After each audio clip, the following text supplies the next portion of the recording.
So this is my fun part of the show. This is where we get to show you the success stories through the office. I'm sure Amanda's really happy right now. So I'm just going to show you a few pictures of the success stories we've had through the office. So there's Amanda. Don't you be proud, girl. And this is Amanda now. Amazing. Down 24 pounds, average of 4 pounds a week. This is Sarah, actually one of Amanda's close friends. My best friend. That was her when she first came to see us. And this is Amanda now. Wow. Sarah now. Sarah, I'm sorry. Dropped 3 pant sizes, down 35 pounds. And she actually wrote she no longer dreads looking in the mirror. That's not something that we made up for her. This is Kelly. And Kelly now. 36 pounds, 4 pant sizes. This is Phil. When Phil came to us, he was 290 pounds and on cholesterol-lowering medication. Oh, actually, just to go back. Kelly actually, she told us this week that she's now off of her metformin, which is a pre-diabetic drug. So, just another insight into Kelly. Phil is he self-proclaimed himself the superstar of the office. He calls himself the freak consistently, because this is Phil now. Oh my gosh. Phil's lost 55 pounds in 9 weeks, and he's no longer on cholesterol-lowering medication. So he's doing it okay. So now we're going to kind of shift gears a little bit, and I'm going to go into a little bit of chiropractic. And when we think about chiropractic, the main thing we have to think about is the nervous system. Because that's what we do as chiropractors, we directly affect your nervous system.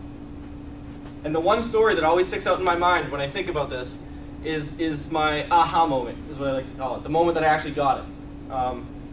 As I was going through school, you know, they kind of teach you, oh, it hurts here, adjust here, they're good. Until I get the one patient that really changed my life. He was a terminal Parkinson's patient, and when he came in, he had full body tremors. Everything would shake, and he'd have the typical Parkinson's shuffle.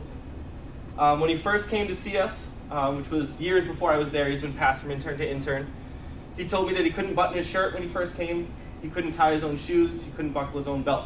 When I saw him, he was able to do all those things, but he still had the full body tremors. So I go through him, doing the standard protocol for an adjustment, and I get to the portion of the treatment where I have to adjust his neck or his cervical spine. And I perform my first adjustment, and to my surprise, all of his tremors stopped. And then they slowly started coming back about 45 seconds later, until he's back to full tremors the way he was before. So I continued, and I went on and I did the other side, and I adjusted his cervical spine again, and his tremors stopped completely. Arms, legs, everything stopped. Then they slowly came back, about 45 seconds later. That's the most peace that man gets all day, every night. His tremors never stop. And when you adjust his cervical spine, his tremors stopped. That was my aha moment. It was not about the pain. It was about directly affecting his nervous system. Parkinsonian tremors are directly related to the nervous system. And when I adjusted his neck, they stopped. And from then on out, I told myself that it's not about the pain, it's about the nervous system. It's about the nervous system functioning properly and optimally. And that relates directly to weight loss because your nervous system controls all of your hormones. It controls every process that happens in your body. It controls the way you perceive the world, the way you adapt to the world, the way you move, the way you digest, the way your heart beats. It controls everything. So that's my little story about why chiropractic means the nervous system to me. Some general principles of chiropractic is that we believe the body has an innate intelligence to heal itself. It is self-regulating and self-healing. If I cut my hand, it'll heal. If I'm dead, I have all the same parts, but you cut my hand, it's not going to heal. That's because you're alive and your body has a self-healing, self-regulating property about it.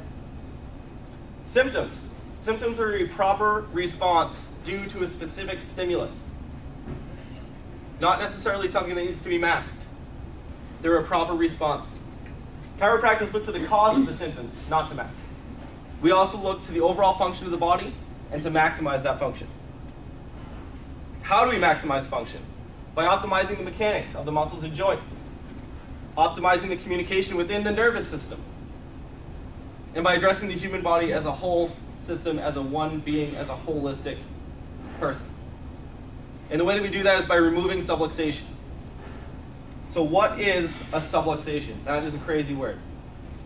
A subluxation occurs when a joint loses its ability to move freely through its full range of motion. So if this is my arm, and this is my arm's full range of motion, if I can only go to here, that's a subluxation. We address specifically subluxations of the spine. So if these were two vertebrae, and they're supposed to move like this, and they only move like this, that's a subluxation. When you have a subluxation, it leads to biomechanical stresses and changes in your nervous system. It directly affects the transfer of information from your brain to the rest of your body.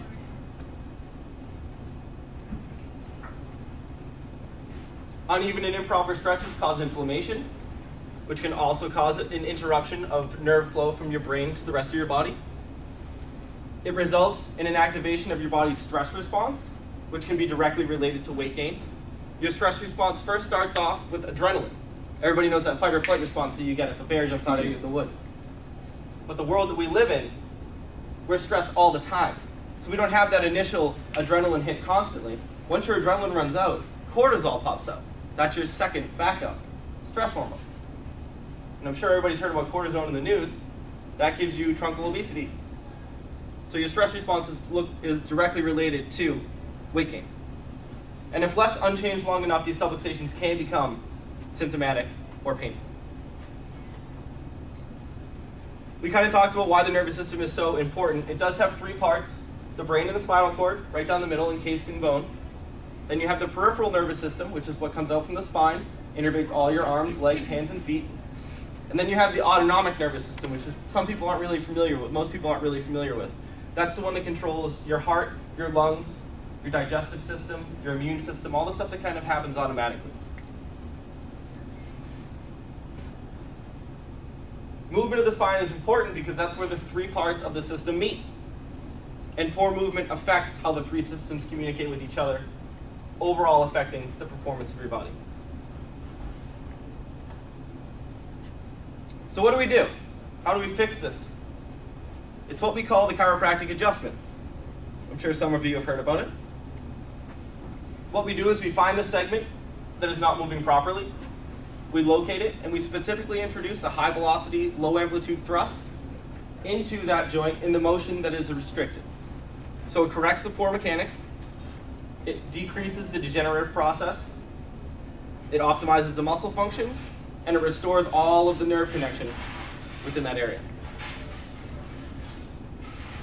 So what's the pop and sound? What's the crack all about? What is that? Well, what we currently believe to be true, it's not completely conclusive, it's more of a theory, is that there's nitrogen gas within the joint. Every joint is full of fluid. There's nitrogen gas within that fluid, and when you create that rapid force, all those bubbles collect into one and cause one big bubble. And when that happens, it's kind of like opening a soda. How you get that pop when you open a soda. All those bubbles collect into one and make that noise. That's what the current belief is understood, or that's what it's understood to be at this time. Second most common question, will I need more than one adjustment? Yes, you will need more than one adjustment. The way I like to look at it is if you went outside and you were righty and you tried to throw a baseball with your left hand, what's it going to look like?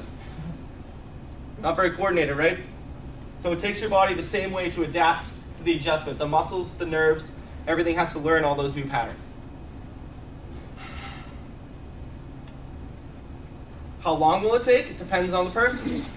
How long you've had the patterns that you have, what you're doing to correct them, your activities during the day, and how compliant you are with the recommendations we give you with your lifestyle changes. This game's good. It's a game I called Would You Rather. Some of you might have played it in a different fashion when you were younger. Would you rather be happy or just not sad? Happy. Wealthy or just not poor? Wealthy. Intelligent or just not dumb? Intelligent. Healthy or just not sick? Healthy. Then why don't we live that way? Healthy. So after everything I've talked about so far, is the absence of symptoms a good indicator of one's health? No. Glad you weren't paying attention. Most people believe they're sick when they have a fever, so they take Tylenol.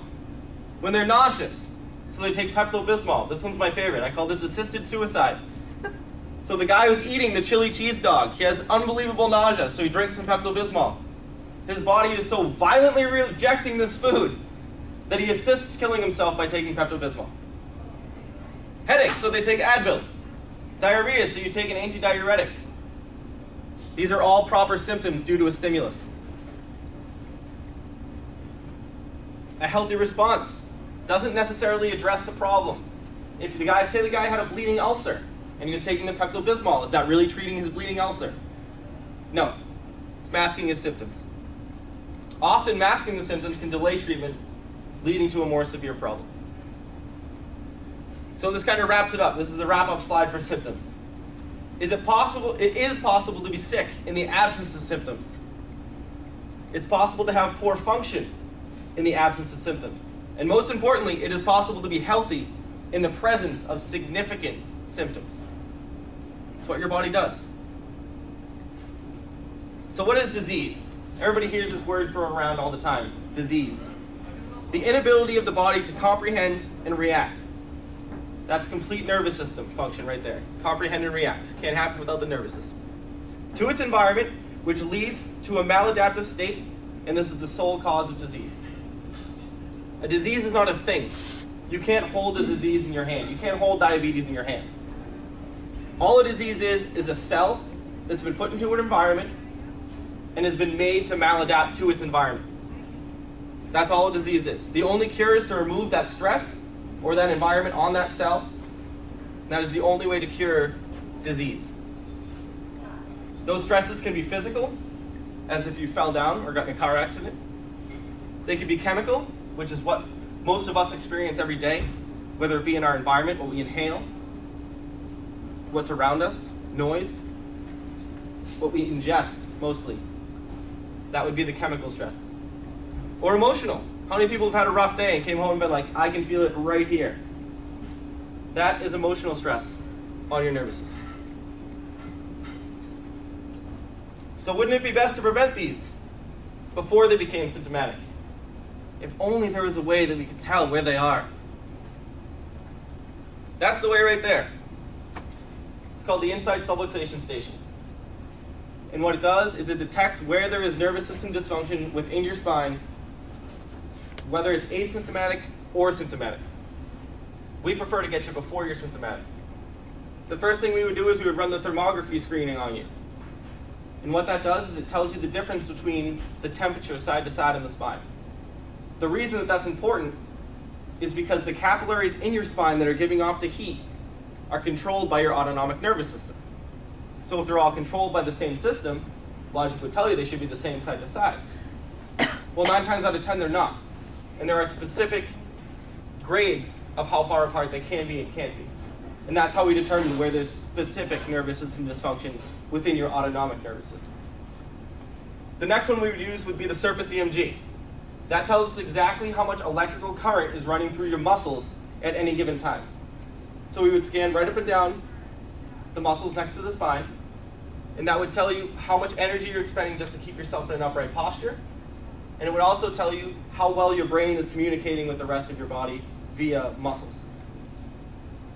And again, it gives you this nice pictorial drawing of red being severe, blue being moderate, and green being mild. And after you do the rescan after a few visits, you can see the improvement that you're making. So most people determine whether or not a treatment worked if their symptoms go away. But with this, we can show you objectively that your nervous system is getting better when you have no symptoms. It was actually created by NASA and just released to the public not too long ago. It is space certified, so it's not kind of some hocus pocus. It's been put through the rigors.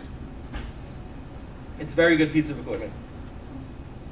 So what is health? This is one of my favorite definitions. It's by Dorland's Medical Dictionary. A state of optimal physical, mental, and social well-being, not merely the absence of disease and infirmity. Optimal is the key word in that sentence. So in conclusion, a good diet, exercise, positive mental attitude, along with chiropractic care, can optimize your body's potential. That's kind of a recap of everything that we've talked about today. So improve your performance and experience life.